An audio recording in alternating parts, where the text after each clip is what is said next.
மாண்புமிகு பேரவைத் தலைவர் அவர்களே, மாண்புமிகு பேரவைத் தலைவர் அவர்களே, ஜோசியம்னு சொன்னாரு. ஜோசியம் பார்த்து மஞ்ச துண்டு போட்டதெல்லாம் ஆல்ரெடி தமிழ்நாடு பார்த்துருச்சு. ஜோசியம் பார்த்து மஞ்ச துண்டு போட்டதெல்லாம் தமிழ்நாடு ஆல்ரெடி பார்த்துருச்சு. அதனால எதை செய்தாலும் வெளிப்படையாக எந்த ஒளிவனைகளும் செய்ய தெரியும். எதை எப்போ எடுக்கணும் என்னன்னு தெரியும். எல்லா துறைகளிலும் எப்பெல்லாம் சட்டப்பூர்வமான நடவடிக்கை எடுக்கப்பட்டு வருது எல்லா துறையிலும் எடுத்துட்டு வருது. எல்லா துறைகளிலும் அந்தந்த துறையில எங்கெங்கெல்லாம் வயலேஷன் இருக்கோ, எங்கெங்கெல்லாம் விதிமீறல் இருக்கோ, அதுக்கான சட்டப்பூர்வம் நடக்கிற வழக்குகள்லாம் பதிவு செய்யப்பட்டு தான் வருது.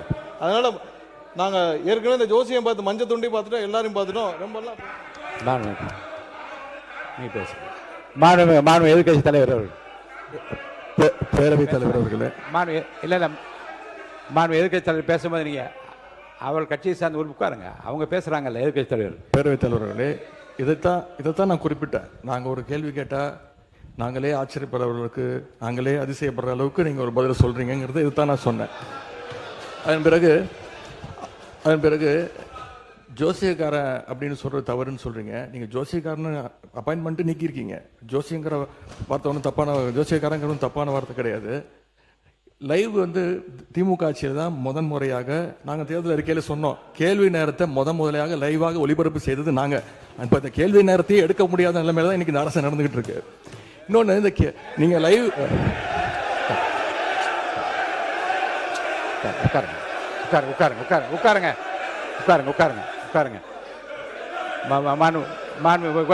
நீங்க எதிர்கட்சி தலைவர் கேள்வி நேரத்தை எடுக்க முடியாத நிலைமை அரசு இருக்கு என்பதை நான் அதை ஏற்றுக்கொள்ள முடியாது. என்றால் ஏற்கனவே நடக்கின்ற எல்லாவற்றையும் வெளியரங்கமாக உங்களுக்கு தெரியும். எத்தனை கேள்வி அனுப்பியிருக்கிறோம், எத்தனை பதில் வந்திருக்கிறது. அந்த கேள்வி நேரத்தை நடத்த முடியாத நேரத்திலும் மாண்புமிகு உறுப்பினர்களை 55 விதியின் கீழ் கொடுக்கப்பட்டிருக்கிற தீர்மானங்களை எல்லாம் இங்கே கேள்விகளாக கேட்டு கூட பதில் பெற முடியுமா என்று பார்க்கின்ற முறை இங்கே கடைபிடித்து வருகின்றோம். எனவே கேள்விகளை பெறுவதில் கால தாமதம் இருந்தாலும் கூட இப்போது பதில் வரப்பெற்றிருக்கு. நேற்று முன்தினம் கூட அறிவித்திருக்கிறேன்.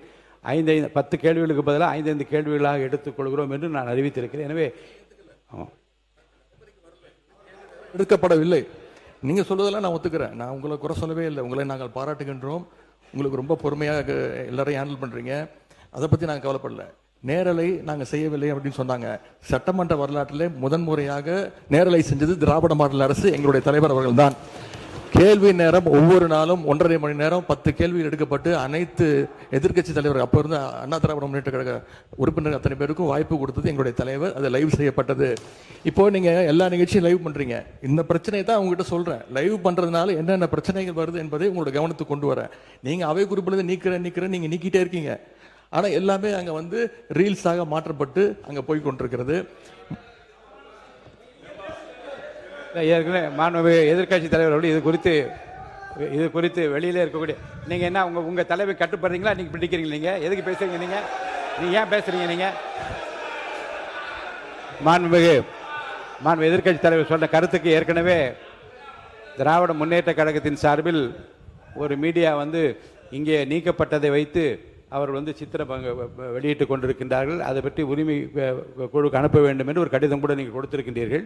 அப்படி நீக்கப்பட்ட பிரச்சனை குறித்து எந்தெந்த மீடியாவில் வந்திருக்கிறதோ நீங்கள் கவனத்துக்கு கொண்டு வாருங்கள். அவர் மீது உரிமை குழு நிச்சயமாக அனுப்பி நடக்க வேண்டும். இந்த அவையின் சார்பாக நான் தெரிவித்துக் கொள்கிறேன். செய்திகளை உடனுக்குடன் தெரிந்து கொள்ள கீழ்கண்ட கேபிள் மற்றும் டிடிஹெச் நெட்வொர்க்குகளில் எம்நாடு செய்தி தொலைக்காட்சியை காணுங்கள். பாதகம் செய்பவரை கண்டால் நாம் பயம் கொள்ளலாகாது பாப்பா. மோதி மிதித்து விடு பாப்பா, அவர் முகத்தில் உமிழ்ந்து விடு பாப்பா. அண்மை செய்திகளை உடனுக்குடன் தெரிந்து கொள்ள இணைந்திருங்கள் எம்நாடு தொலைக்காட்சியுடன்.